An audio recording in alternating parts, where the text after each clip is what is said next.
Hello guys, welcome back to Apex Studies. स्वागत है आप सभी का एपेक्स स्टडी में। दोस्तों, आज के इस वीडियो में हम देखने जा रहे हैं भारत की संस्कृति एवं कला से संबंधित महत्वपूर्ण प्रश्न को, जो कि आपके परीक्षा पॉइंट ऑफ व्यू से काफ़ी ज़्यादा महत्वपूर्ण साबित होगा। वीडियो शुरू करने पहले मैं कहना चाहूँगा दोस्तों, यदि आपने हमारे चैनल एपेक्स स्टडी को अभी तक सब्सक्राइब नहीं किया तो सब्सक्राइब करें तथा बेल आइकन के ऑल बटन को प्रेस कर लें। चलिए दोस्तों, शुरू करते हैं। पहला प्रश्न है दोस्तों, प्रसिद्ध हॉर्नबिल त्यौहार कहाँ मनाया जाता है? आपके ऑप्शंस हैं ए नागालैंड, बी मिजोरम, सी असम या फिर डी मेघालय। तो प्रसिद्ध हॉर्नबिल त्यौहार जो है ये नागालैंड में मनाया जाता है। नागालैंड का यह एक प्रसिद्ध महोत्सव है। इम्पोर्टेंट इसलिए भी है क्योंकि हाल ही में भारत के प्रधानमंत्री इसमें शामिल हुए थे। प्रश्न क्रमांक 2, प्रतिवर्ष हाथी महोत्सव कहाँ मनाया जाता है? ऑप्शन हैं ए जयपुर, बी जोधपुर, सी कोटा या फिर डी अजमेर। चारों ही जो है राजस्थान के जगह के नाम हैं। तो हाथी महोत्सव प्रतिवर्ष जो है जयपुर में मनाया जाता है। इस महोत्सव में हाथियों को सजा धजा के लाया जाता है। प्रश्न क्रमांक 3, वर्चस्पति पुरस्कार किसके द्वारा दिया जाता है? ऑप्शन हैं ए संस्कृति मंत्रालय, बी अजीम प्रेमजी फाउंडेशन, सी बिरला फाउंडेशन या फिर डी साहित्य कला अकादमी। तो वर्चस्पति पुरस्कार जो है ये सी बिरला फाउंडेशन के द्वारा प्रदान किया जाता है। अगला प्रश्न है दोस्तों, लाल डेड यानी कि लल्ला योगेश्वरी किस पंथ की अनुयायी थी? ऑप्शन हैं ए तिब्बती बुद्ध धर्म, बी कश्मीरी शैव धर्म, सी श्री संप्रदाय या फिर डी स्मृतिवाद। तो लल्ला योगेश्वरी जी का जो संबंध है वो कश्मीरी थी, तो कश्मीरी शैव धर्म को ये मानती थी। अगला प्रश्न है दोस्तों, विश्व की सर्वाधिक जनसंख्या वाला धर्म कौन सा है? ऑप्शन हैं ए हिंदू, बी मुस्लिम, सी बौद्ध या फिर डी ईसाई। सही जवाब होगा डी ईसाई। यदि एक अध्ययन की बात करें तो ईसाई धर्म विश्व का सबसे बड़ा धर्म है। दुनिया में ईसाई धर्म के जो अनुयायी हैं यानी कि फॉलोअर्स हैं वो 32% हैं। इसके बाद मुस्लिम आते हैं, फिर तीसरे नंबर पे नास्तिक आते हैं जो मतलब कोई धर्म नहीं मानते हैं, और इसके बाद जो है हिंदू आते हैं, बाद में बौद्ध धर्म आता है। अगला प्रश्न दोस्तों, संगाई त्यौहार किस प्रदेश में मनाया जाता है? ऑप्शन हैं ए असम में, बी मणिपुर में, सी बिहार में और डी कर्नाटक में। तो संगाई त्यौहार का संबंध जो है वो मणिपुर में मनाया जाता है। मणिपुर के पर्यटन विभाग द्वारा जो है मणिपुर सरकार की वार्षिक कैलेंडर मेगा इवेंट है, जो कि मणिपुर के कला और संस्कृति, साहसिक खेल हैं, स्वदेशी व्यंजन, हैंडलूम, हस्तशिल्प, स्वदेशी खेल, संगीत के बेहतर जो है प्रदर्शन और प्रचार यहाँ पे किए जाते हैं। अगले क्रम का प्रश्न है दोस्तों, राजगिरी महोत्सव किस प्रदेश में मनाया जाता है? ऑप्शन हैं ए राजस्थान, बी बिहार, सी उत्तर प्रदेश या फिर डी मध्य प्रदेश। सही जवाब होगा ए राजस्थान। राजगिरी बिहार के पुराने मगध साम्राज्य की राजधानी थी, और यह गौतम बुद्ध और महावीर स्वामी दोनों से जुड़े होने के कारण जो है बौद्ध और जैन दोनों का ही ये जो है तीर्थ स्थल है। अगले क्रम का प्रश्न है, टैगोर संस्कृति और सभ्यता केंद्र कहाँ स्थित है? ऑप्शन हैं ए शिमला, बी कोलकाता, सी भोपाल या फिर डी मुंबई। टैगोर संस्कृति और सभ्यता केंद्र जो है ए शिमला यानी कि हिमाचल प्रदेश में स्थित है। अगला प्रश्न है दोस्तों, महाबलीपुरम में पल्लव के 5 एक चट्टानी में से सबसे बड़ा किसका है? ए भीम, बी अर्जुन, सी धर्मराज या फिर डी द्रौपदी। तो सबसे बड़ा जो है वो सी धर्मराज का है। महाबलीपुरम जो है पल्लव राजाओं की राजधानी थी, और यहाँ का रथ मंदिर जो है वास्तुकला का एक प्रसिद्ध नमूना है। इसमें 5 रथ है जिसमें सबसे बड़ा जो है धर्मराज का रथ है। 11वें क्रम का प्रश्न है, पशुपतिनाथ पंथ के अनुसार शिव पशु के देवता हैं। ठीक है, यहाँ पशु का आशय किससे है? ठीक, देखते हैं कौन से पशु है। ए जानवर, बी पक्षी, सी जीव या फिर डी मनुष्य। आंसर होगा सी जीव। पशुपतिनाथ एक शैव पंथ है जिसमें महादेव को सभी जीवों का जो है ना देवता माना जाता है। अगला प्रश्न दोस्तों, कौन सा वेद आधा गद्य और आधा काव्य या पद्य में लिखा हुआ है या है? ऑप्शन हैं ए ऋग्वेद, बी सामवेद, सी यजुर्वेद या फिर डी अथर्ववेद। सही जवाब होगा सी यजुर्वेद। और यह जो वेद है यह यज्ञ से संबंधित है। अगले क्रम का प्रश्न है, निम्नलिखित में से कौन सा तमिल व्याकरणिक ग्रंथ है?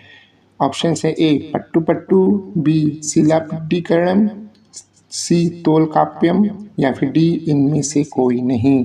सही जवाब होगा सी तोलकाप्यम।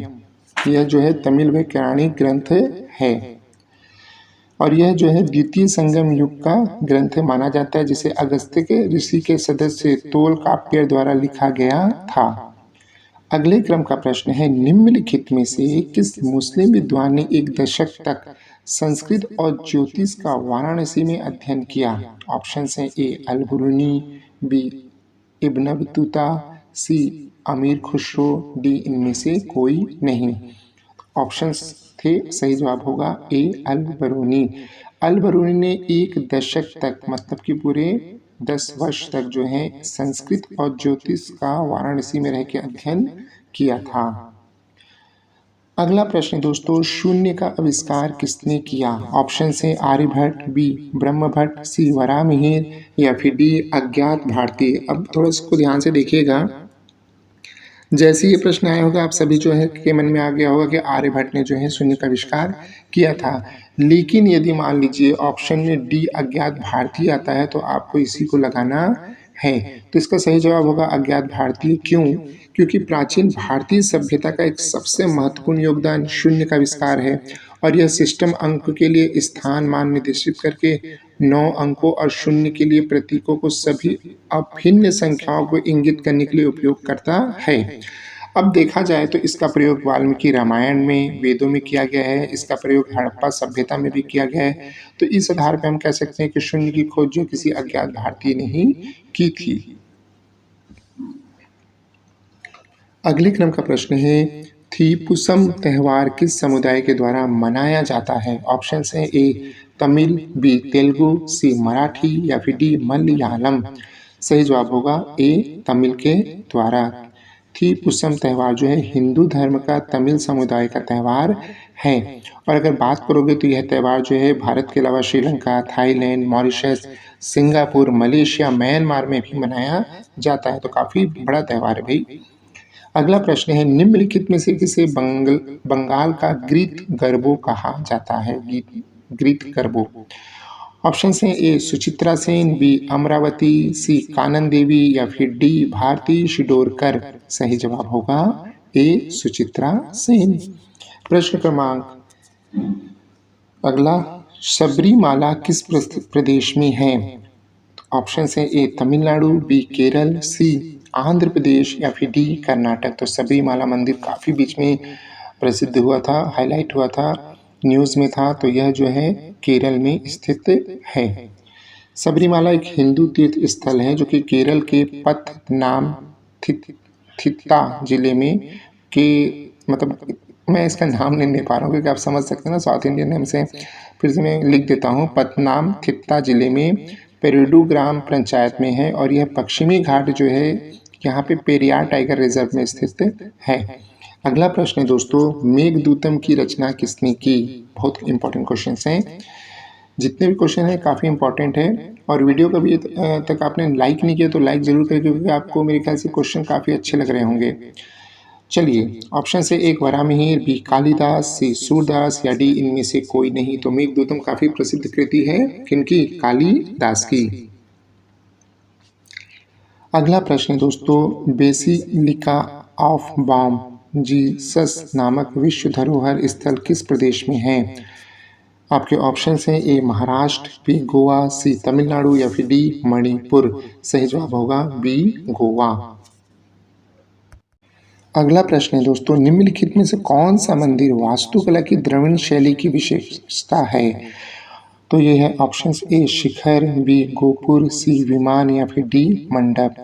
तो देखिए द्रविड़ शैली की विशेषता जो होती है वो है सी विमान। विमान द्रविड़ वास्तुकला का नमूना है। यह मंदिर के गर्भगृह जो होता है ना उसके ऊपर एक टावर नुमा रचना होती है, उसको विमान बोलते हैं। नुकीला सा होता है ना मंदिर का ऊपर का हिस्सा, उसी को बोलते हैं। अगले क्रम का प्रश्न है, रम्मन किस प्रदेश का त्यौहार है? जानते हो? नहीं जानते, इसलिए तो लाया हूँ। ऑप्शन है ए पंजाब, बी उत्तराखंड, सी उत्तर प्रदेश, डी हिमाचल प्रदेश। सही जवाब होगा बी उत्तराखंड। रमन उत्तराखंड के गढ़वाल क्षेत्र का त्यौहार है जो चमोली जिले के सलोर डुंगरा गांव में मनाया जाता है। यह त्यौहार जो है नामित कला रूप गांव के देवता भूमिया देवता को भेंट के रूप में आयोजित किया जाता है। अगला प्रश्न दोस्तों, प्रश्न क्रमांक अगला है, गंगा सागर मेला नामक वार्षिक मेला किस प्रदेश में लगता है?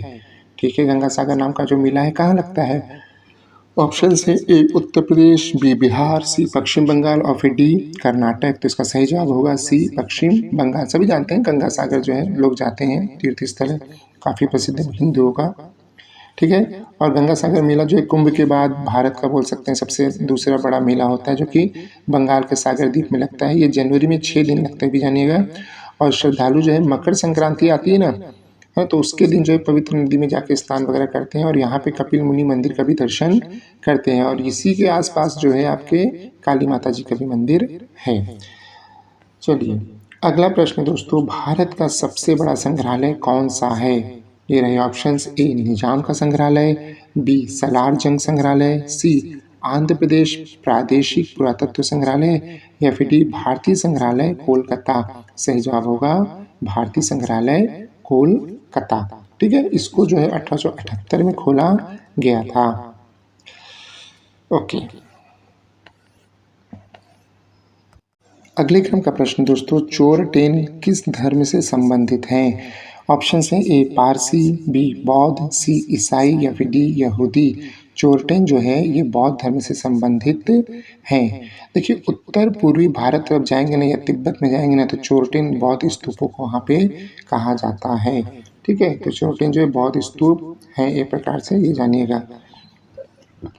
चलिए अगला बात करते हैं, निम्नलिखित में से पंजाब का कौन सा शहर पहले रामदासपुर के नाम से जाना जाता था?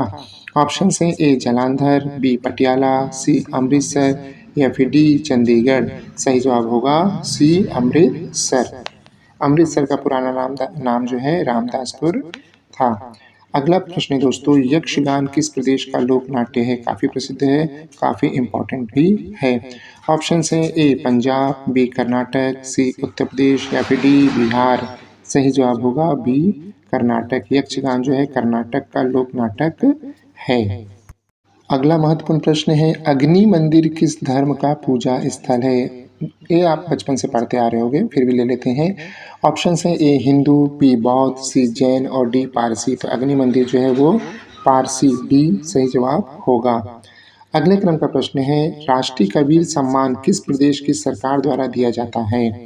ऑप्शन है ए महाराष्ट्र, बी उत्तर प्रदेश, सी मध्य प्रदेश या फिर डी पंजाब। कबीर सम्मान जो है मध्य प्रदेश सरकार द्वारा दिया जाता है। सी इज द राइट आंसर। अगला प्रश्न है दोस्तों, भारत का सबसे बड़ा मंदिर कौन सा है? ये रहे ऑप्शंस, ए रंगनाथ स्वामी मंदिर, बी मीनाक्षी मंदिर, सी अंकोर वाट मंदिर या फिर डी तिरुपति बालाजी मंदिर। सही जवाब होगा रंगनाथ स्वामी मंदिर। दुनिया का सबसे बड़ा मंदिर जो है कंबोडिया का अंकोर वाट मंदिर है, जबकि भारत का सबसे बड़ा मंदिर जो है वो रंगनाथ स्वामी मंदिर है। अभी तक कईयों को पता नहीं होगा। अगला प्रश्न है, निम्नलिखित में से कौन सा त्यौहार यंत्र पूजा के रूप में मनाया जाता है? ठीक है, आशा है दोस्तों आपकी वीडियो काफ़ी पसंद आएगा। चैनल को सब्सक्राइब कीजिएगा, वीडियो को लाइक कीजिएगा, शेयर कीजिएगा, हमें कमेंट कीजिएगा और हमारे साथ इसी तरह बने रहिएगा। तब तक के लिए thank you and all the best.